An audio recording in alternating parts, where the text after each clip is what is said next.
چار لوگ دنیا میں ایسے ہو چکے ہیں جنہیں اللہ تبارک و تعالیٰ نے پوری دنیا میں اقتدار دیا، ایک وقت میں پوری دنیا کا ایک ہی بادشاہ۔ دو مسلمان تھے، دو کافر۔ مسلمانوں میں حضرت سلیمان علیہ السلام اور جناب ذوالقرنین علیہ السلام، اور کافروں میں بخت نصر اور نمرود۔ یہ دو لوگ ہیں جنہیں اللہ نے پوری دنیا میں اقتدار دیا، اور پھر اس کے بعد آنے والے وقت میں اللہ تعالیٰ امام مہدی کو سارا اقتدار عطا فرمائے پوری دنیا کا۔ حضرت ذوالقرنین کے بارے میں دو روایات ہیں، ایک تو یہ ہے کہ وہ نبی تھے اور ایک یہ ہے کہ نہیں وہ ولی تھے، لیکن مجھے حضرت مولا علی شیر خدا رضی اللہ تعالیٰ عنہ کا قول ملا ہے جس میں آپ نے فرمایا ہے کہ نہیں وہ نبی نہیں تھے، تو اس لیے میرا نظریہ یہی ہے کہ وہ اللہ کے ایک نیک بندے تھے۔ اللہ نے انہیں پوری زمین میں اقتدار دیا، وہ ایک مہم پہ نکلے، ان کا ارادہ بنا کہ میں ذرا دنیا کا چکر لگاؤں، تو انہوں نے سفر شروع کیا کہ میں دیکھوں ذرا سورج غروب کہاں ہوتا ہے، تو فرماتے میں پہنچا، بڑا گیا، لیکن میں اس مقام تک پہنچ گیا جہاں سورج غروب ہوتا ہے، تو پھر میں نے دیکھا کہ ایک سیاہ کنواں ہے جس کے اندر جا کے وہ چھپ گیا ہے، لیکن رب کریم کی اس حقیقت تک میں پہنچ سکا نہیں۔ پھر آپ فرماتے ہیں کہ میں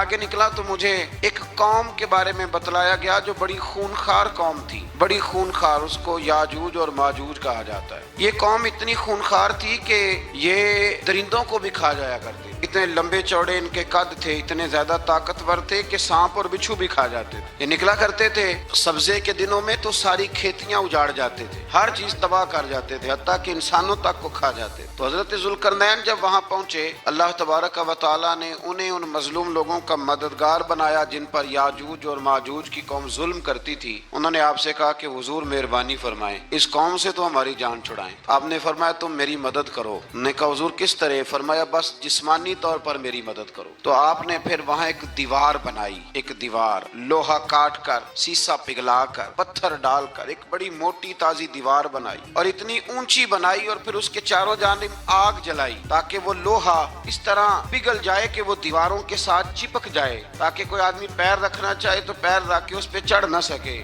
آپ نے وہ دیوار بنائی۔ اب اس قوم کا حال یہ ہوا کہ وہ اس کے اندر قید ہیں، وہ صبح جب اٹھتے ہیں تو اس کو توڑنا شروع کرتے ہیں، توڑتے رہتے ہیں، تو جب شام ہوتی ہے تو ان میں سے ہر روز ایک شخص کہتا ہے اتنی رہنے دو، باقی کل کریں گے، لیکن جب وہ سویرے اٹھتے ہیں تو اللہ تعالیٰ اس دیوار کو پھر سے مضبوط فرما دیتا ہے۔ نبی کریم علیہ السلام نے فرمایا قرب قیامت میں ایک وقت آئے گا، قیامت کے قریب جا کے ایک ٹائم ایسا آئے گا کہ اس مخلوق میں سے ہی ایک شخص پکارے گا اور پکار کے کہے گا کہ اب سو جاؤ انشاءاللہ۔ اللہ ان کی زبان پہ جاری کہے گا اب سو جاؤ اور سویرے انشاءاللہ یہیں سے شروع کریں گے۔ تو فرمایا وہ چونکہ انشاءاللہ کہیں گے تو پھر اللہ تبارک و تعالی اگلے دن اس دیوار کو وہیں پہ رکھے گا جہاں رات کو انہوں نے اسے چھوڑا تھا۔ اگلے دن وہ توڑیں گے تو دیوار ساری ٹوٹ جائے گی، اور پھر اللہ تبارک و تعالی کا فضل ہوگا تو مسلمان کی طرف وہ بڑھیں گے، وہ قتل و غارت کریں گے، پھر سے وہی درندگی کریں گے، تو پھر حضرت عیسیٰ علیہ السلام ان کے لیے دعا کریں گے۔ تو دعا کا یہ حال ہوگا کہ ان کے وجود پر کچھ ایسی چیزیں برآمد ہوں گی جن کی وجہ سے وہ مر جائیں گے، ختم کر دیے جائیں گے، قیامت کے قریب جا کے وہ دوبارہ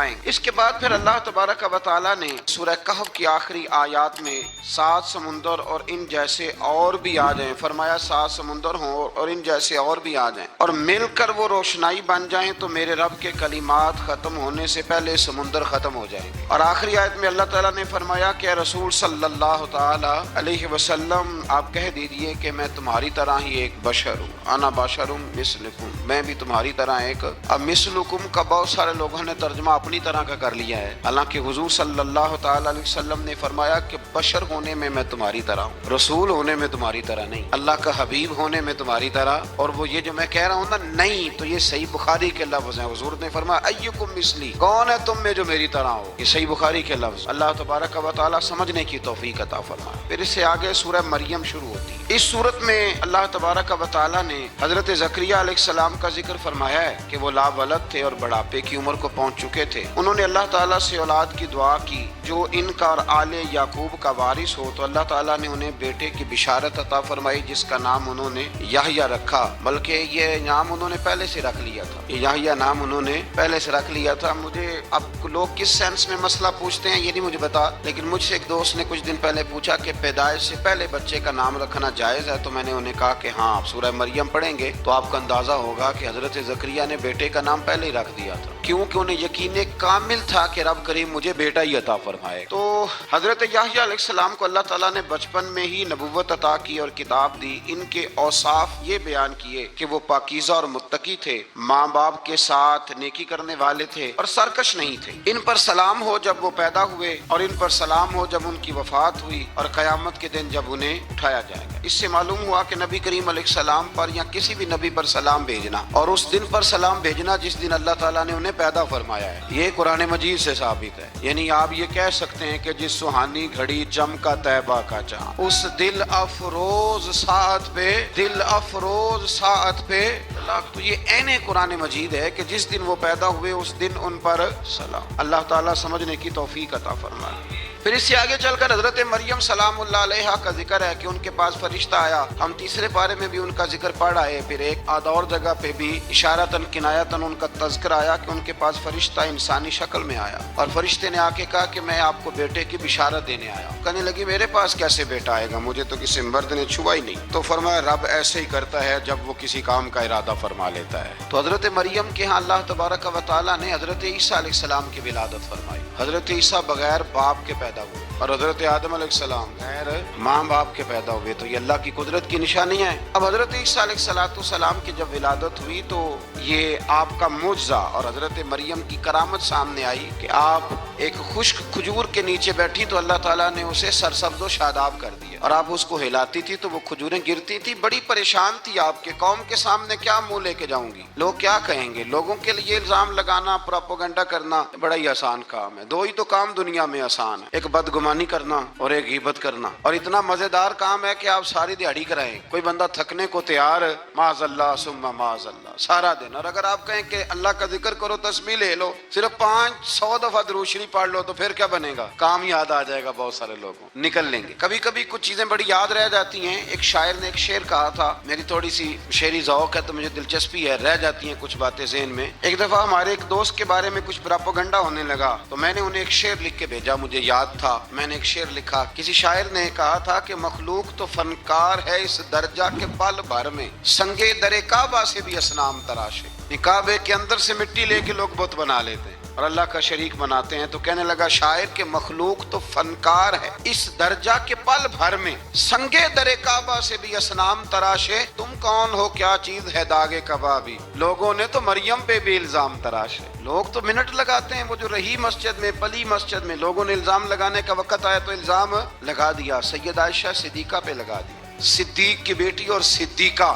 آپ سوچ سکتے ہیں کہ لوگ کہاں تک جاتے ہیں اور باتیں کہاں تک پہنچتی ہیں۔ تو یہ میرے رب کریم کا فضل اور کرم ہے کہ جناب مریم کی برات کا اعلان بھی قرآن نے کیا، اور حضرت عائشہ صدیقہ کی برات کا اعلان بھی قرآن پاک نے فرمایا، یہ بھی قرآن مجید نے فرمایا ہے۔ اور کل پرسوں بھی بات ہو رہی تھی حضرت یوسف علیہ السلام کی، تو الزام تو لگتے رہتے ہیں، تو میں نے اس دن بھی سوال کیا تھا، پھر دہراتا ہوں کہ غلطی کیا تھی حضرت یوسف کی۔ کبھی کنواں اندھیرا، کبھی بھائیوں کے تھپڑ، کبھی مصر کا بازار، اور ذرا سوچو تو صحیح جب بولیاں لگتی ہیں انسان کی تو کیا حال ہوتا ہے۔ اور پھر ذرا یہ بھی تو دیکھو نا کہ جب زلیخا نے الزام لگایا تو پھر کیا حال ہے، اور پھر 12 سال کی جیل، پر رب فرماتے ہیں شان میں نے یوسف کو ہی عطا فرمائی۔ تو حضرت مریم سلام اللہ علیہا جب وہ بیٹا لے کے گئی ان کے پاس تو انہوں نے کہا یہ کہاں سے آ گیا؟ آپ فرمانے لگی میں نے تو چپ کر روزہ رکھا ہوا ہے، اسی سے پوچھ لو یہ کہاں سے آیا ہے، یہی بتائے گا۔ پنگھوڑے میں تھے حضرت عیسیٰ علیہ السلام، پنگھوڑے میں، تو قرآن مجید کہتا ہے کہنے لگے قال انی عبد اللہ، حضرت عیسیٰ بولے اور بول کے کہنے لگے میں اللہ کا بندہ ہوں، اور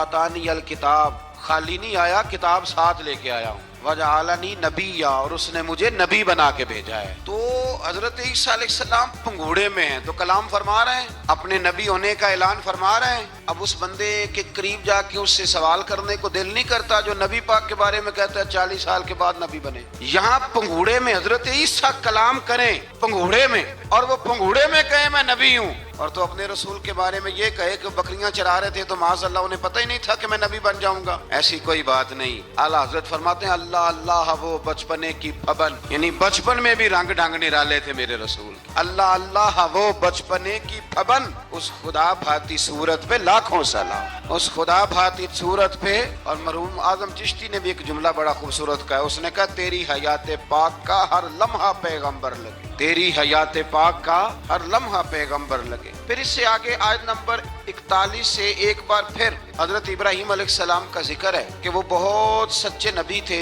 انہوں نے اپنے چچا کو بے جان بتوں کی عبادت سے روکا، عذاب الہی سے ڈرایا. اس نے کہا کہ آپ ہمیں ہمارے خداؤں سے پھیرنا چاہتے ہیں، اس سے رک جائیں ورنہ ہم آپ کو سنسار کر دیں گے. ابراہیم علیہ السلام نے کہا کہ میں آپ کے لیے اپنے رب سے استغفار کرتا رہوں گا، وہ مجھ پر بہت مہربان ہے. تو اللہ تبارک و تعالیٰ نے انہیں اسحاق علیہ السلام بیٹے اور یعقوب علیہ السلام پوتے کی بشارت دی، اور یہ بھی فرمایا کہ یہ دونوں نبی بھی ہوں گے. پھر آیت نمبر 51 سے لے کر 58 تک مختلف انبیاء کا ذکر ہے. اللہ تعالیٰ نے اس میں فرمایا کہ حضرت موسیٰ کو برگزیدہ رسول، نبی اور اللہ کا رازدار کہا گیا، اور حضرت ہارون کی نبوت کا بیان بھی ہوا، اور حضرت اسماعیل کو وعدے کے سچے، نماز اور زکوٰۃ کا حکم دینے والے رسول اور نبی اور اللہ کا پسندیدہ قرار دیا گیا. ادریس علیہ السلام کو صدیق نبی قرار دیتے ہوئے فرمایا کہ ہم نے ان کو بلند جگہ پہ بٹھایا ہے. کہاں ہے ادریس علیہ السلام؟ چوتھے آسمان میں بھی اور جنت کا قول بھی ہے. دو روایتیں ان کے بارے میں ملتی ہیں. ایک تو یہ ہے کہ وہ حضرت ملک الموت سے ایک دفعہ کہنے لگے تو میرا یار نہیں بن جاتا، اللہ ہی بھلا کرے. حضرت اسرائیل کو کہنے لگے دوست بن جاتے ہیں، دوستی ہو گئی. فرمانے لگے یار موت کا ذائقہ کیسے چکھاتا ہے؟ کہنے لگا میں آپ کو چکھا دیتا ہوں. آپ کو موت کا ذائقہ چکھایا اور دوبارہ پھر روح ڈال دی، آپ اٹھ کے بیٹھ گئے. کہنے لگے دوزخ تو دکھا، نے وہ بھی دکھا دی. فرمایا جنت تو دکھا، جنت بھی دکھائی. تو کہنے لگا واپس چلیں. فرمانے لگے اب تو نہیں جانا. کیوں؟ فرمایا رب فرماتا ہے ہم فیہا خالدون، جو جنت میں آئے گا یہیں رہے گا. کہا جناب وہ تو پہلے موت کا ذائقہ چکھنا ہے، پل صراط جو دوزخ کے اوپر ہے وہاں سے گزرنا ہے. تو آپ فرمانے لگے یہ دونوں کام میں کر چکا ہوں اور تو نہیں کرائے ہیں، لہٰذا میں آ گیا ہوں تو میں نے یہیں پہ رہنا ہے. اب حضرت ملک الموت علیہ السلام نے عرض کی مالک یہ تیرا بندہ. فرمایا تیری دوست بھی اس کے ساتھ لگی تھی تو میری توفیق سے ہی لگی تھی، اور یہ یہاں تک آئے بھی میری توفیق سے ہی ہے. میرا ارادہ بن گیا انہیں یہاں رکھنے. میری طلب بھی تو تیرے کرم کا صدقہ ہے،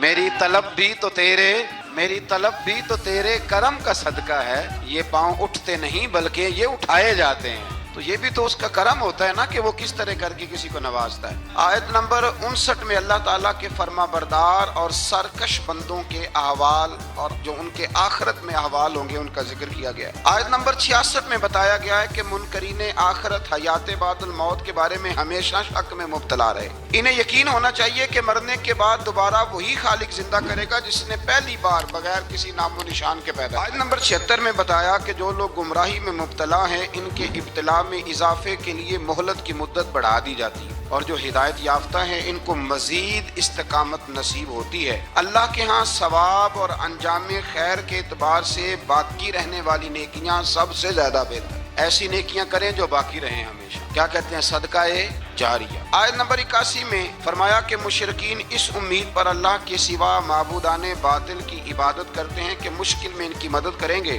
فرمایا ہرگز نہیں، وہ ان کے دشمن بن کے عبادت کا انکار کریں گے. آیت نمبر 88 میں بتایا کہ کفار نے اللہ کی طرف اولاد کی نسبت کر کے نہایت سخت بات کی. یہ تو اتنا سنگین جرم ہے کہ اس سے آسمان پھٹ پڑے، زمین شک ہو جائے اور پہاڑ ریزہ ریزہ ہو جائیں. مزید فرمایا کہ آسمان اور زمین میں جو کوئی بھی ہے سب اللہ کے حضور بندے بن کے حاضر ہوں گے. آیت نمبر 97 میں فرمایا جو لوگ ایمان لائے اور نیک کام کیے ان قریب رحمان لوگوں کے دلوں میں ان کی محبت پیدا فرما دے. یہ جو شرک والا معاملہ ہے نا یہ بڑا سادہ سا ہے. کچھ لوگ آج نئے فلسفی اٹھے ہیں تو وہ کچھ عجیب و غریب سی باتیں دہریوں جیسی کرنے لگے ہیں، اور بعض مضامین ہم دیکھتے ہیں تازے جو چھپتے ہیں ان کے اندر بھی وہ اشارتاً کنایاتاً مذہب کی بنیاد پر تقسیم نہیں ہونی چاہیے. انسان بحیثیت انسان قابل تکریم ہے. تو ایک بات سمجھ لیں کہ جو مکان کی رجسٹری آپ کے نام ہے اگر کوئی اور دعویٰ کرے اس کا تو آپ کو برداشت ہے؟ یہ ہو نہیں نہ سکتا میاں. ملک میں وزیر کئی ہو سکتے ہیں پر وزیر اعظم ایک ہوتا ہے، اس کو سمجھ لیں. تو جب اللہ کی توحید میں کو کسی کو شریک ٹھہراتا ہے تو بہت بڑا جرم کرتا ہے. یوں سمجھ لیں کہ جیسے آپ کی 5 مرلے کی زمین پہ کوئی آ کے قبضہ کرے، اسے مار دینے کو دل کرتا ہے. اس لیے یہ ساری زمین رب کریم کی ہے، آسمان و زمین کا خالق اور مالک. تو شرک ناپسندیدہ بات، ناپسندیدہ. سورہ طٰہٰ شروع ہوتی ہے۔ اس سورہ طٰہٰ میں نبی پاک صلی اللہ تعالی علیہ وسلم کو رب کریم نے فرمایا کہ محبوب قرآن اس لیے نازل نہیں کیا تھا کہ آپ مشقت میں پڑ جائیں۔ نبی کریم لمبی لمبی نمازیں پڑھتے تھے، لمبی لمبی، تو قرآن مجید نے کہا طٰہٰ ما انزلنا علیک القرآن لتشقیٰ، محبوب قرآن اس لیے نازل نہیں کیا کہ آپ مشقت میں پڑ جائیں۔ حضور لوگوں کو بڑی جد و جہد کے ساتھ دین کی طرف بلاتے تھے، تو کہا محبوب قرآن اس لیے نازل نہیں کیا تھا کہ آپ مشقت میں پڑ جائیں، آپ تو مشقت کرنے لگ گئے۔ گویا رب اپنے محبوب کو کہہ رہا ہے، جیسے سورہ مزمل میں بات ہوئی نا کہ محبوب تھوڑا آرام بھی فرما لیا کر، محبوب تھوڑا آرام بھی فرمائے۔ پھر فرمایا کہ یہ قرآن نصیحت کے لیے نازل ہوا ہے، اور اللہ ظاہر و باطن سب کو جانتا ہے، اور وہ وحدہ لا شریک ہے، اور سارے اچھے نام اسی کے ہیں۔ آیت نمبر 10 میں فرمایا کہ مدین سے واپسی کے سفر کے دوران موسیٰ علیہ السلام اس واقعے کا بیان کیا کہ وہ اپنی جگہ پر رکے ہوئے تھے، تو وہیں انہیں غیب سے ندا آئی کہ موسیٰ میں آپ کا رب ہوں، آپ وادی مقدس میں ہیں تو ادباً اپنے جوتے اتار دیجئے، میں نے آپ کو چن لیا ہے، میرے پیغام وحی کو توجہ سے سنیے، میں اللہ وحدہ لا شریک ہوں، میری بندگی کیجیے، میری یاد کے لیے نماز قائم کیجیے، قیامت آنے والی ہے، اسی کی طرف آپ توجہ فرمائیے۔ اسی موقع پر آپ کو جو معجزات عطا کیے گئے ان کا بھی ذکر ہے، اور وہ ہم پیچھے بہت ساری جگہوں پہ اس کا ذکر کر آئے کہ اللہ تعالیٰ نے ان کو ایک ایسا عصا عطا فرمایا تھا کہ وہ ایک دم میں ہی بہت بڑا اژدہا بن جایا کرتا تھا، اور پھر حضرت سیدنا موسیٰ علیہ السلام اپنا ہاتھ گریبان میں ڈال کے نکالتے تھے تو آفتاب کی طرح روشن ہو جاتا۔ اقبال کہتے ہیں یدے بیضا لیے بیٹھے ہیں اپنی آستینوں، یدے بیضا لیے، چمکتے ہوئے ہاتھ ہیں ان کے، تو یہ اپنی آستینوں میں چھپا کے بیٹھے ہیں۔ پر اقبال نے یہ ولیوں کے لیے کہا ہے، نہ پوچھ ان خرقہ پوشوں کی، ارادت ہو تو دیکھ ان کو، ارادت ہو تو محبت کے ساتھ دیکھ، تنقید کے ساتھ تو پتہ ہے پھر بندے کو کوئی شے نہیں ملتی، آنکھیں گونگ ہو جاتی، ارادت ہو تو دیکھ ان کو، یدے بیضا لیے بیٹھے ہیں اپنی آستینوں میں۔ پھر اللہ تعالیٰ نے نا حضرت موسیٰ علیہ السلام کو حکم دیا تھا کہ فرعون کو دعوت دیں، تو حضرت موسیٰ نے دعا مانگی جو آیت نمبر 25 اور 28 میں موجود ہے، رب اشرح لی صدری ویسر لی امری واحلل عقدۃ من لسانی یفقہوا قولی، اے میرے رب میرے لیے میرا سینہ کھول دے، میرے لیے میرا کام آسان کر دے، میری زبان کی گرہ کھول دے تاکہ وہ لوگ میری بات کو سمجھ سکیں۔ یہ آپ نے دعا فرمائی، اور آگے جا کے مزید آپ نے التجا کی کہ میرے خاندان میں سے میرے بھائی ہارون کو اس مشن میں میرا وزیر بنا دے تاکہ مجھے تقویت ملے، اور اسے میرا شریک کار بنا دیجیے۔ اللہ تعالیٰ نے ان کی اس دعا کو قبول فرما لیا۔ آیت نمبر 38 سے حضرت موسیٰ علیہ السلام کی پیدائش کا ذکر ہوتا ہے، اور یہ تقریباً آیت نمبر 76 تک چلتا ہے۔ واقعہ آپ نے پہلے بھی سنا ہوا ہے، اپنے لفظوں میں بھی عرض کیے دیتا ہوں۔ فرعون کو اس نے وہ خواب دیکھ لیا تھا کہ ایک ستارہ اٹھے گا اور پھر وہ گرے گا تو میری ساری سلطنت کو تباہ کر دے گا۔ نجومیوں سے اس نے پوچھ لیا، اس نے کہا کہ ایک بچہ پیدا ہوگا جو تیری سلطنت کو تباہ کرے گا۔ اب چاہیے تو یہ تھا کہ وہ توبہ کرتا، لیکن اس نے کیا کیا کہ اس نے بچوں کو قتل کرانا شروع کیا۔ یذبحون ابناءکم، ذبح کرا دیتا تھا تمہارے بیٹوں، اور بچیوں کو وہ زندہ رکھتا تھا۔ اللہ تبارک و تعالیٰ کی قدرت دیکھیے، رب بڑا ہی کریم ہے۔ آپ یقین کریں مولا کے دینے کے انوکھے ہی انداز ہیں، یعنی حضرت موسیٰ کو طور کے پاس آگ لینے جائیں تو اللہ تبارک و تعالیٰ پہلی وہی فرما کے نبی بنا لے، بھائی حضرت یوسف کو کنویں میں ڈالیں تو رب وہاں سے نکال کے مصر کا حکمران بنا دے۔ وہ بڑا ہی بے نیاز ہے، مولا کے دینے کے انداز بڑے ہی انوکھے ہیں، وہ بڑے انوکھے انداز میں نوازتا ہے۔ تو حضرت موسیٰ جب پیدا ہوئے تو ان کی والدہ نے پتہ کیا کیا، ان کو ایک صندوق میں بند کر کے دریا میں بہا دیا۔ اب دریا میں بہتے جا رہے ہیں تو ماں تھی تو پریشان بھی ہو گئی، ان کی ہمشیرہ کو کہنے لگی ذرا دھیان رکھنا کدھر جاتے ہیں۔ حضرت موسیٰ علیہ السلام دریا میں بہتے بہتے نا فرعون نے نا دریا کے کنارے مکان بنایا ہوا تھا۔ آپ کو پتہ ہے بادشاہوں کا ذوق ہوتا ہے، آج کل ہمارے جو حکمران ہیں انہوں نے اس کا نام فارم ہاؤس رکھا ہوا ہے، میرا فارم ہاؤس، اور پرانے زمانے میں لوگ ڈیرا کہتے تھے، تو اس نے بھی اس طرح کا فارم ہاؤس بنایا ہوا تھا۔ وہاں پہ حضرت موسیٰ علیہ السلام تیرتے ہوئے تابوت کے اندر صندوق کے اندر جا رہے ہیں۔ فرعون اور ان کی بیوی حضرت آسیہ بے اولاد تھیں، بڑی تڑپ تھی بیٹے کی، وہ بھی وہاں کھڑی تھی۔ صندوق تیرتا ہوا آیا تو فرعون نے کہا کہ جاؤ پکڑ کے لاؤ دیکھو کیا ہے۔ جب وہ لے کے آئے نا تو آپ کی ہمشیرہ جو نگرانی کر رہی تھی پریشان ہو گئی کہ یہ تو اس کے ہاتھ لگ گئے، یہ تو اب مار ڈالے گا۔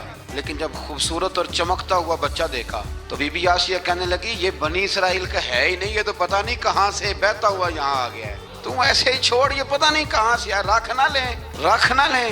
تو حضرت موسیٰ علیہ السلام وہ کہنے لگا نہیں انہی کے ہیں، موسیٰ علیہ السلام اسی کے ہیں۔ تو آسیہ کہنے لگی تیرے تو سر پہ نا بس بھوت ہی سوار ہو گیا، ہر وقت وہی لوگ تجھے یاد رہتے ہیں، یہ پتہ نہیں کہاں سے بہ کے آیا ہے۔ اب رکھ لیا، مان گیا فرعون۔ آپ فرعون کے گھر میں جو اس لیے بچے مروا رہا تھا کہ میری سلطنت حضرت موسیٰ پیدا نہ ہو جائیں، تو اسی کے گھر میں پرورش پانے لگے، اسی کے گھر میں۔ اب عورتیں منگائیں گئی دودھ پلانے کے لیے، تو حضرت موسیٰ علیہ السلام کسی بی بی کا دودھ نہیں پیتے، تو آپ کی ہمشیرہ نہ وہیں دائیں بائیں گھومتی رہتی، تو کہنے لگی جناب آسیہ سے کہ میں ایک بی بی کو جانتی ہوں، بڑی صاف ستھری ہے، مجھے امید ہے یہ بچہ اس کا دودھ پیے گا۔ تو فرعون کہنے لگا دوڑ کے لا، تو اپنی والدہ کو لے کے آئیں، تو حضرت موسیٰ نے فوراً دودھ پینا شروع کر دیا۔ فرعون کو پھر تھوڑا شک ہوا۔ ایک روایت یوں بھی لکھی ہے بعض لوگوں نے کہ فرعون ایک دن اٹھایا ہوا تھا حضرت موسیٰ کی، ابھی تھوڑی سی عمر تھی، تو آپ نے اس کی داڑھی پکڑ کے تو ایک گھونسا دے مارا، جلالی تو شروع سے ہے نا، تو کہنے لگا آسیہ تو مان نہ مان یہ بچہ وہی ہے۔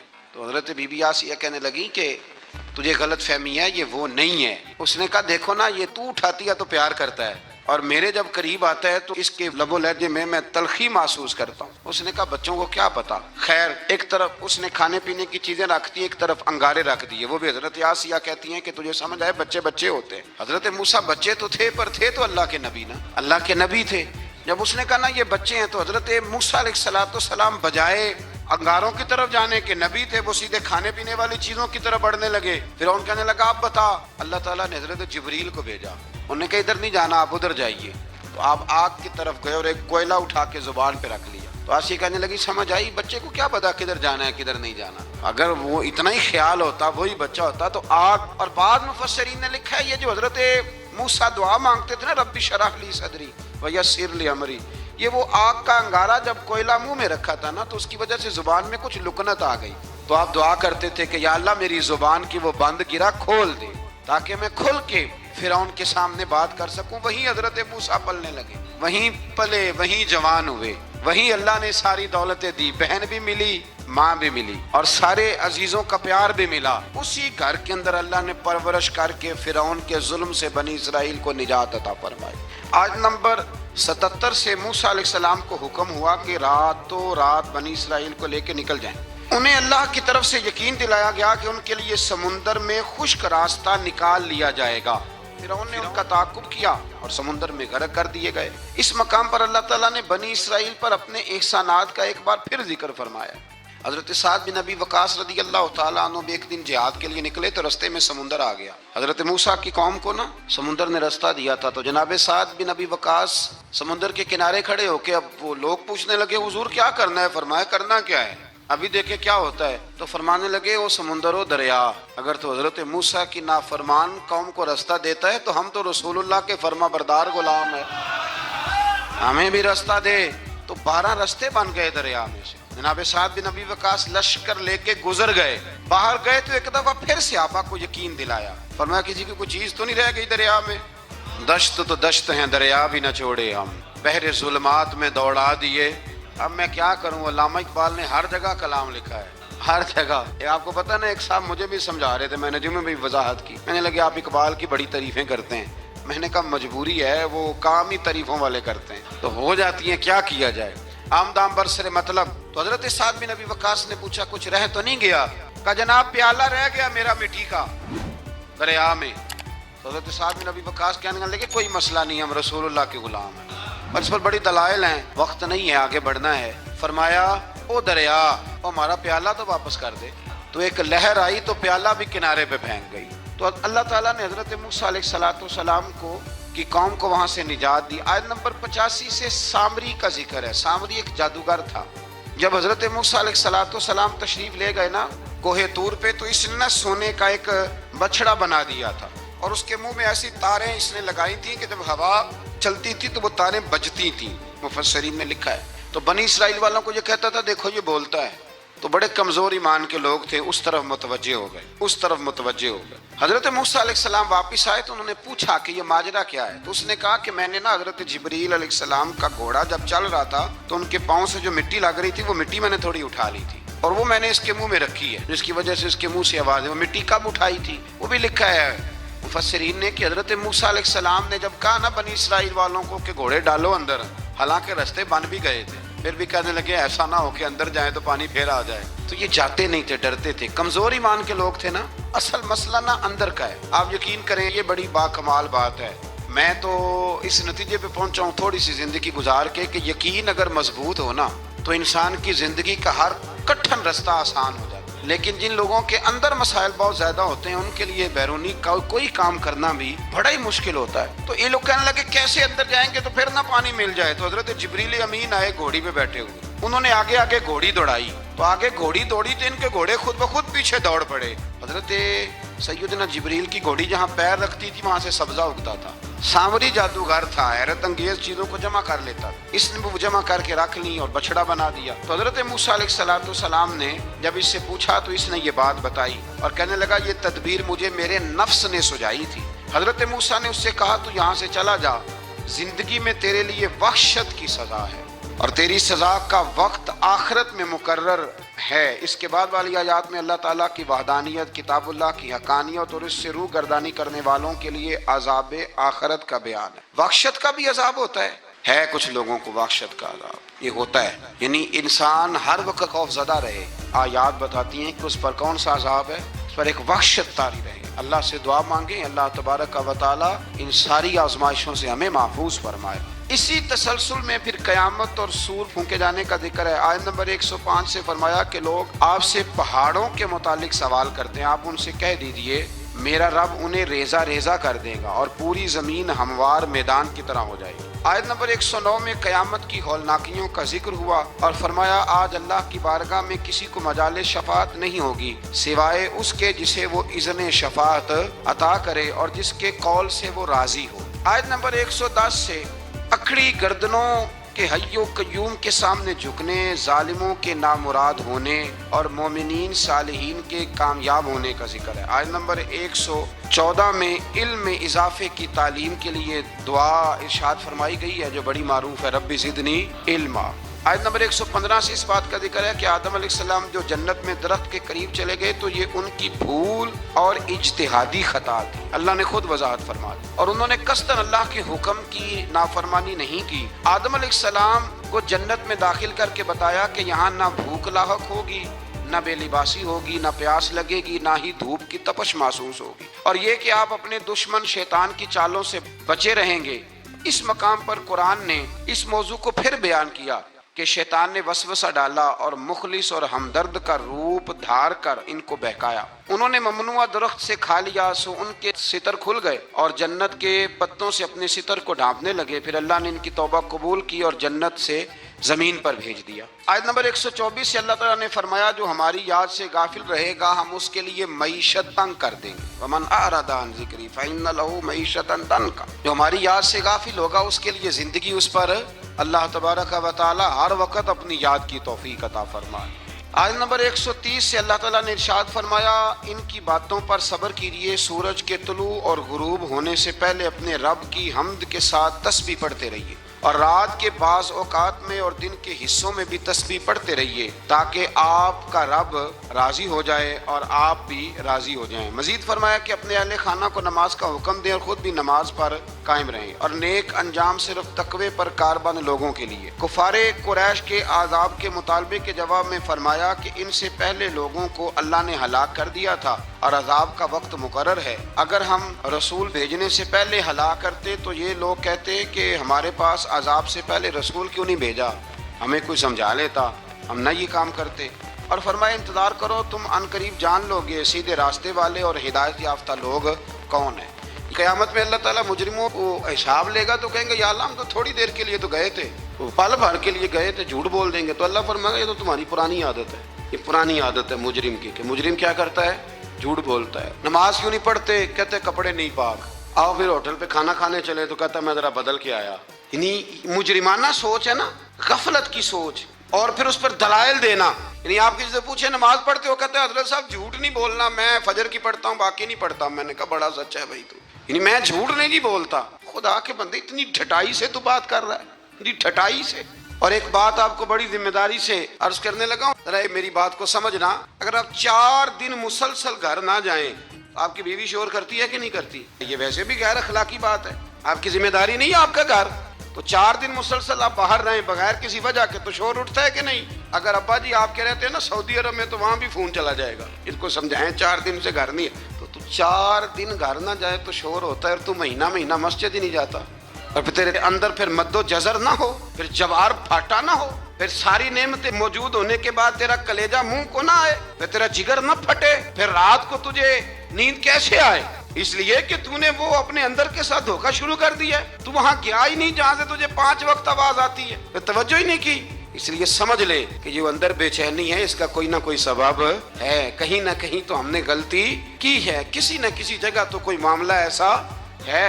امام مالک رحمۃ اللہ علیہ کے پاس ایک شخص آیا تو ناجائز پیسے کمایا کرتا تھا، کہنے لگا حضور سکون کوئی نہیں، تو امام صاحب نے ایک کی جملہ کہا، فرمانے لگے امانتیں امانت داروں کے حوالے کر دے، رب تجھے سکون عطا کر دے گا۔ وہ بندہ کہنے لگا یہ کیا؟ فرمانے لگے میرے پاس کسی کی امانت ہو تو مجھے نیند کوئی نہیں آتی، تو نے تو یتیموں مسکینوں کی رکھی ہوئی ہے، تجھے کیسے آئے گی؟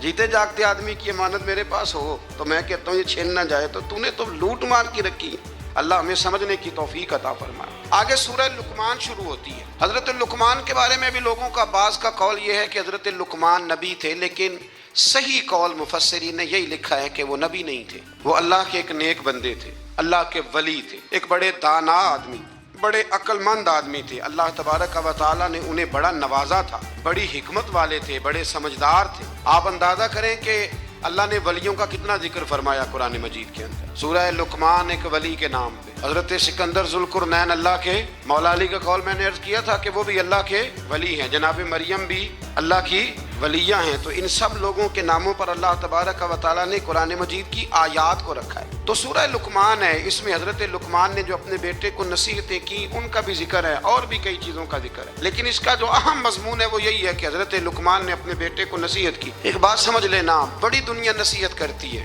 لیکن جو باپ شفقت کے ساتھ گود میں بٹھا کے نصیحت کرتا ہے اس کا بڑا ہی مزہ آتا ہے۔ ہم بھی نصیحتیں کرتے ہیں گھر میں، پر کسی سے جھگڑا ہو جائے نا باہر، یا دیہڑی صحیح نہ لگے، یا کاروبار پہ چھٹی ہو جائے، تو پھر ہمیں لیکچر یاد آتا ہے، وہ پھر گھر آ کے بڑے بوڑھے وہ سارا لیکچر گھر میں دیتے ہیں، اللہ ماشاء اللہ، وہ میری طرح کسی اور کے ستائے ہوئے، جانے کس عمر میں جائے گی یہ عادت میری، روٹنا اس سے تو اوروں سے الجھتے پھرنا، یعنی بات کوئی اور ہے، اور گھر آ کے تم نماز نہیں پڑھتے بچے میرے اس لیے ساری بے برکتی ہے۔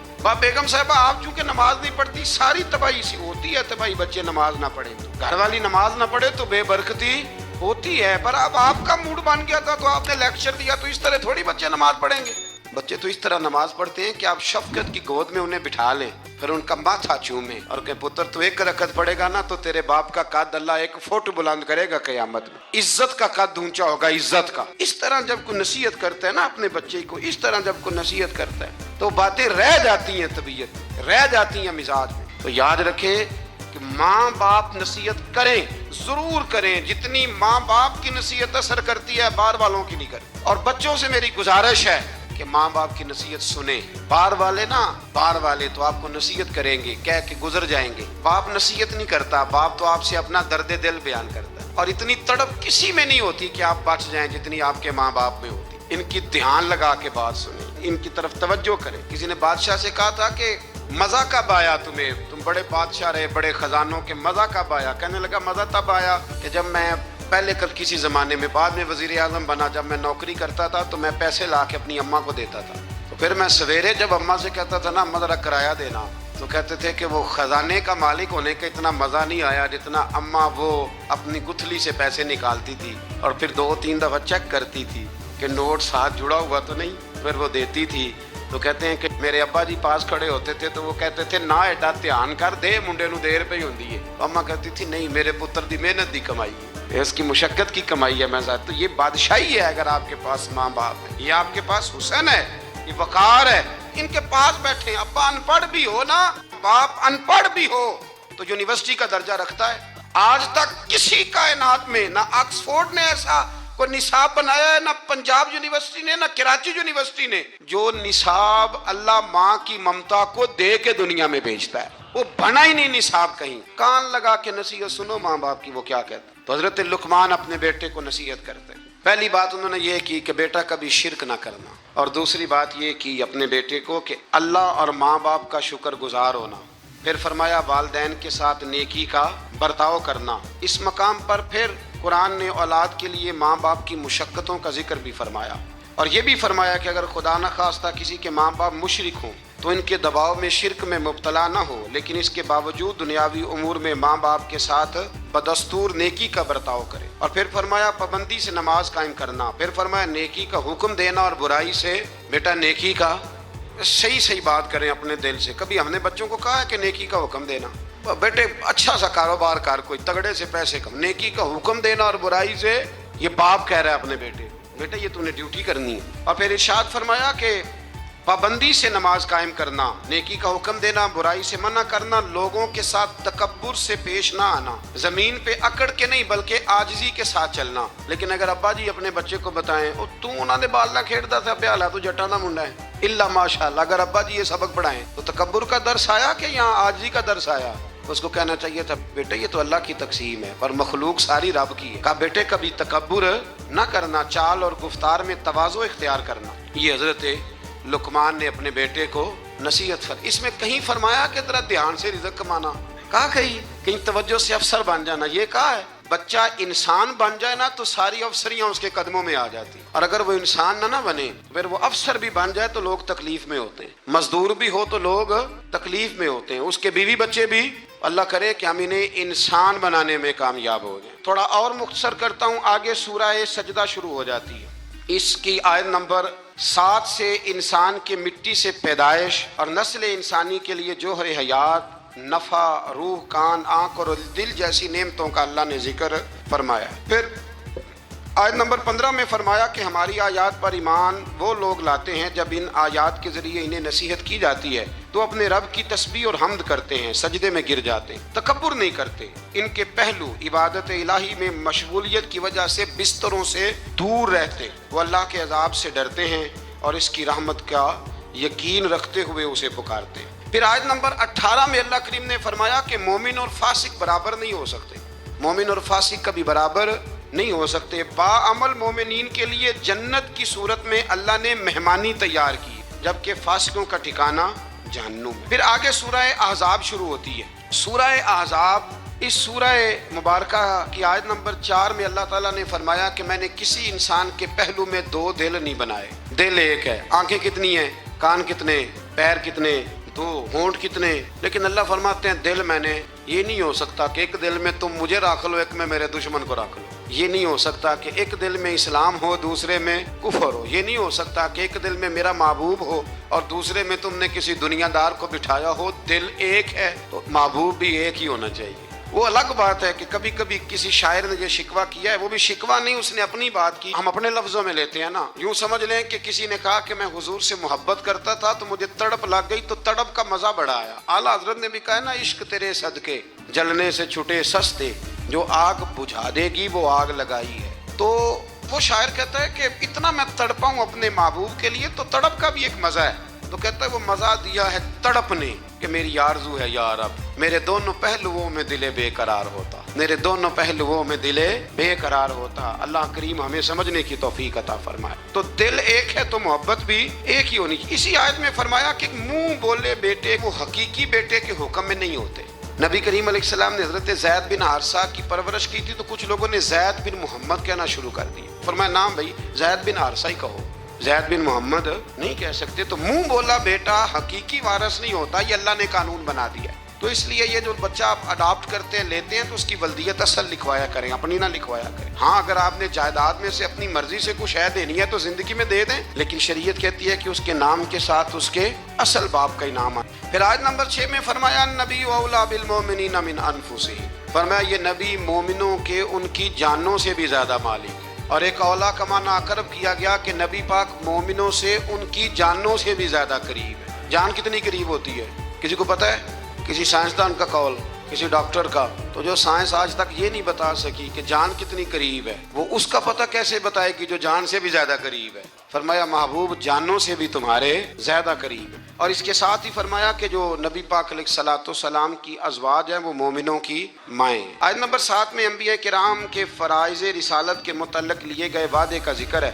پھر آیت نمبر 8 سے غزوہ خندق جس کو غزوہ احزاب قرآن مجید نے کہا، اس غزوے کا بھی ذکر ہے. غالباً آیت نمبر 8 سے لے کر کچھ 20 آیت تک اس غزوے کا مختلف انداز میں سورہ احزاب کے اندر اللہ کریم نے 21ویں پارے میں ذکر فرمایا. کچھ یہودی بڑی بدعہدی کرتے تھے تو حضور نے انہیں وہاں سے نکال دیا تو وہ خیبر میں جا کے آباد ہو گئے. انہوں نے شرارت کی، مکے گئے اور مکے والوں کو تیار کیا کہ اس وقت بدر میں تو مسلمان تم سے جیت گئے تھے تو دیکھا نہیں تم نے احد میں، پھر تم جیت گئے معاذ اللہ، تو آؤ حملہ کرو، ہم تمہاری مدد کریں گے۔ ابو سفیان کو تیار کیا اور کئی لوگوں کو تیار کیا، اور پھر بنو غطفان ایک قبیلہ تھا اس کو بھی ساتھ ملایا، کچھ اور قبیلوں کو ساتھ ملایا، تو تقریباً 10-12 ہزار کا لشکر لے کر انہوں نے مدینے پہ حملہ کیا، تیاری کی۔ نبی کریم علیہ السلام نے صحابہ کو مشورے کے لیے بلایا، بھائی خبر ملی ہے وہ تو آ رہے ہیں 10,000 کا لشکر لے کے، کیا کرنا ہے؟ سارے لوگ میٹنگ میں بیٹھے تو حضرت سلمان فارسی نے مشورہ دیا، عرض کی حضور ہمارے علاقوں کے اندر جب اس طرح کا ماحول ہوتا تھا تو خندق کھودی جاتی،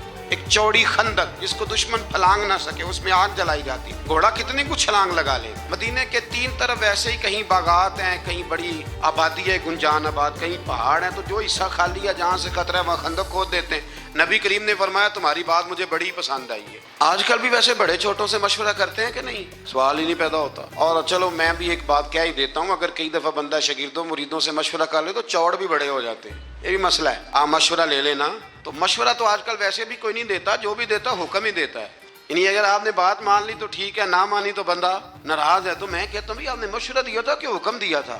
اگر تو حکم دیا تھا تو پھر چلو گستاخی ہوگا، اگر مشورہ تھا تو مشورہ رکھا بھی جا سکتا ہے اور رد بھی کیا جا۔ اب بہت کبار صحابہ نے یہ کہا کہ باہر جا کے جنگ لڑیں گے، اندر رہیں گے تو بزدل سمجھیں گے، لیکن حضور نے فرمایا نہیں، سلمان فارسی بات ٹھیک کرتا ہے۔ اب باقی ناراض ہو گئے، واک آؤٹ کر گئے، کسی نے شکوہ کیا بعد میں۔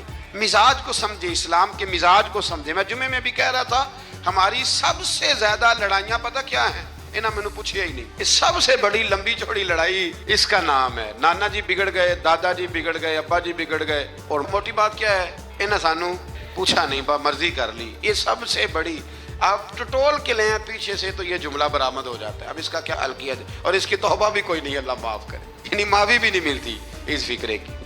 تو حضرت سلمان فارسی کے کہنے پر حضور نے نا خندق کھودنے کا ارادہ فرمایا۔ 40 گز خندق کھودیں گے، 10 بندے مل کے، 10 آدمیوں کو کہا 40 گز خندق کھودنی ہے، اور یہ 5 گز گہری ہونی چاہیے۔ اب خندق کھودنے لگے، اور اتنی زیادہ قحط کا زمانہ تھا کہ صحابہ نے پیٹ پہ پتھر باندھ کے خندق کھودی، اور وہ بڑی مشہور روایت ہے کہ ایک چٹان نہیں ٹوٹتی تھی، تو نبی پاک نے پھر آ کے 3 ضربیں لگائیں، اور ہر دفعہ فرمایا لو بھئی ملک شام کی کنجیاں بھی اللہ نے مجھے دے دی، یمن کی بھی دے دی ہیں، ایران کی بھی دے دی ہیں۔ اب وہ خندق کھود لی، کافر آ گئے 10-12 ہزار کا لشکر لے کے۔ ان کا تو خیال تھا کہ نہ کوئی تیاری نہ پروگرام، اور اتنے تو بندے نہیں مدینے میں، 10,000 آدمی کہاں سے آئے گا مقابلہ کر۔ لیکن جب خندق دیکھی تو حیران ہو گئے۔ اب خندق کے اس پار انہوں نے خیمے لگا لیے، اس پار مسلمان تھے۔ ایک جگہ سے تھوڑی سی خندق جو تھی وہ کم چوڑی تھی، تو وہاں سے عمر بن عبد ود بہت بڑا پہلوان تھا، بہت بڑا، یہ جنگ بدر میں زخمی ہوا تھا تو بھاگ گیا تھا۔ اس نے قسم اٹھائی تھی کہ اتنی دیر تک سر میں تیل نہیں لگاؤں گا، اتنی دیر معاذ اللہ مسلمانوں سے بدلہ نہیں لے لوں گا۔ تو یہ آیا اس دن، جب میدان کے اندر آیا نا، چھلانگ لگائی گھوڑے کو اس نے کسی طریقے سے، تو گھوڑا اس کا ایک جگہ سے کم چوڑی تھی وہاں سے کراس کر گیا، اٹھا، اور اس کے بارے میں مشہور تھا کہ 1000 آدمی کا مقابلہ کرتا ہے۔ گھوڑے کی چھلانگ لگائی، گرا، گھوڑا بھی گرا، یہ بھی گرا، پھر اٹھا تو اٹھ کے کہنے لگا ہے کوئی میرے مقابلے میں تو سامنے آئے۔ اس نے پہلا اعلان کیا تو مولا علی شیر خدا اٹھ کے کھڑے ہو گئے، اٹھ کے کھڑے ہو گئے، فرمایا میں کرتا ہوں۔ حضور نے فرمایا علی ٹھہر جا، یہ عمر بن عبد ود ہے، 1000 کے مقابلے میں لڑتا ہے۔ عرض کی حضور میں بھی تو اسد اللہ ہوں نا، لڑتا ہے تو پھر کیا ہوا، دیواریں ہلتی رہتی ہیں اور در کانپ جاتا ہے، علی کا نام سن کے اب بھی خیبر کانپ جاتا ہے، مجھے جانے دے۔ جب تیسری دفعہ وہ پکارا تو حضرت علی کہنے لگے حضور بس کریں، اب تو حد ہو گئی، میں ضرور جاؤں گا۔ حضور نے اپنے دست مبارک سے ذوالفقار حیدری عطا فرمایا۔ حضرت مولا علی شیر خدا یوں نکلے وہاں سے کہ جیسے شیر کچھار سے نکلتا ہے، اور جب آئے نا سامنے تو کہنے لگا تیرا کیا نام ہے؟ آپ فرمانے لگے علی ابن ابی طالب ابن عبد المطلب، یہ میرا نام ہے۔ کہنے لگا میں نہیں تجھ سے لڑتا، تیرا باپ میرے باپ کا دوست تھا۔ حضرت علی فرمانے لگے بہانے نہ کر، علی کا نام سن کے بہانے کرتا ہے؟ تیرا باپ میرے باپ کا دوست تھا، اس کا کیا مطلب ہے؟ فرمایا میرا دوست بھائی وہی ہے جو محمد عربی کا دوست ہے، میدان میں آ مقابلہ کر۔ اس کو بات سن کے اتنا غصہ آیا، کہنے لگا پھر تم لڑو گے؟ حضرت علی فرمانے لگے سنا ہے تو 2 باتوں میں سے ایک قبول کر لیا کرتا ہے، کیونکہ میں نے بھی پہلوانوں کی ساری باتیں سنی ہیں۔ تو کہنے لگا وہ کیا؟ حضرت علی فرمانے لگے سنا ہے تو 2 میں سے ایک قبول کر لیتا ہے۔ فرمایا ہاں۔ کہنے لگے پھر 2 ہی باتیں ہیں، یا اسلام قبول کر لے یا میدان میں آ جا، ایک رکھ لے۔ کہنے لگا وہ تو نہیں میں قبول کرتا۔ حضرت علی فرمانے لگے پھر ڈر نہ، سامنے آ۔ اس نے بڑی زور سے حملہ کیا حضرت علی پہ، بڑی زور سے۔ حضرت علی رضی اللہ تعالیٰ عنہ کے سر اقدس پر زخم بھی آیا، میں پوری بات عرض کروں گا، اور ساری زندگی اس کا نشان مبارک سر پہ رہا، ساری زندگی۔ تو جب اس نے حملہ کر لیا تو پھر حضرت علی نے بغیر بتائے حملہ نہیں کیا، فرمانے لگے بھئی تیری باری ختم ہو گئی، اب میری باری ہے، ذرا سنبھل کے رہنا، علی آنے لگا ہے، میں پشت پہ وار نہیں کرتا، میں بتا کے آیا کرتا ہوں، انا اسد اللہ و رسول، میں اللہ کا بھی شیر ہوں، رسول اللہ کا بھی شیر ہوں۔ فرمایا ذرا تیاری کر لے۔ حضرت علی نے ایک ہی ضرب لگائی، ایک ہی۔ تو صحابہ کرام فرماتے ہیں جب دونوں گتھم گتھا ہوئے تو ریت اتنی اڑی کہ کچھ سمجھ نہیں آ رہا تھا۔ فرماتے ہیں لوگ آنکھیں کھول کے دیکھ رہے تھے، اور جب ریت چھٹی نا تو کہتے ہیں وہ زمین پہ پڑا تھا، اس کے دو ٹکڑے تھے اور علی شیر خدا اس کی چھاتی پہ کھڑے تھے۔ میرے رسول کریم نے فرمایا اس وقت، فرمایا خندق کے دن علی کی ایک ضرب ساری کائنات کی نفلی عبادتوں سے بہتر ہے، ساری دنیا کی نفلی عبادتوں سے مولا علی کی وہ ضرب بہتر ہے۔ ایک مہینے تک کافروں نے وہاں خیمے لگائے رکھے، ایک دفعہ حضرت علی نے ایک بندہ کاٹا، پھر دوبارہ جرت کوئی نہیں کی کسی نے آگے آنے کی، نہ کسی نے بتایا کہ وہاں سے ہے رستہ نکل جاؤ، کوئی آیا نہیں۔ پھر اللہ نے فضل فرمایا، جس کا یہاں اللہ نے آیت نمبر 8 سے آگے ذکر فرمایا، یہاں پھر اللہ نے فضل فرمایا۔ ان کے خیمے لگے تھے، ٹھنڈ بڑی تھی تو رب کریم نے ہوا بھیجی، ٹھنڈی ہوائیں چلی، آندھیاں آئیں، خیمے اکھڑ گئے، جانور ان کے رسے توڑا کے بھاگ گئے۔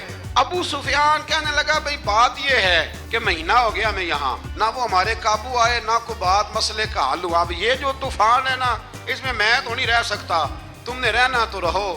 اس نے سب سے پہلے وہ بیٹھا اونٹ پر، اور روایت میں کتنی تیزی سے بیٹھا کہ اس کے اونٹ کا پاؤں بدا تھا، اسے یہ بھی یاد نہ رہا، اونٹ کو اٹھاتا ہے تو اٹھتا نہیں۔ تو کسی نے کہا سردار تجھے تو بھاگنے کی اتنی جلدی ہے، تو نے اونٹ کا پیر بھی نہیں کھولا، رسی تلوار سے کاٹی، جب وہ بھاگا تو سارے پیچھے بھاگ گئے۔ میرے حبیب فرمانے لگے دیکھو رب کریم نے ہمیں بغیر جنگ کے ہی فتح عطا فرما دی۔ اس ساری جنگ کے احوال اس پارے کے اندر رب کریم نے بیان فرمائے، اس کو جنگ احزاب بھی کہتے ہیں اور جنگ خندق بھی کہتے ہیں۔ پھر آیت نمبر 21 میں فرمایا لقد کان لکم فی رسول اللہ اسوۃ حسنہ، فرمایا بے شک تمہارے لیے نبی پاک کی زندگی میں بہترین نمونہ ہے، تمہیں دائیں بائیں جانے کی ضرورت ہی کوئی نہیں، جدھر جدھر حضور جاتے ہیں پیچھے پیچھے جاؤ، یہ رستہ تمہیں رب کریم کی بارگاہ ناز کے قریب کر دے گا۔ پھر اللہ تبارک و تعالیٰ نے آیت نمبر 26 میں جو بنو قریظہ ہیں ان کی بد عہدی کو بیان کیا، ان کے محاصرے کو، اور پھر ان کے گلوں سے اترنے کو، ان کے قتل کرنے کو، قیدی بنا لینے کو، ان کی زمینوں مکانوں مال و متاع کے مسلمانوں کے وارث بنانے کا بیان۔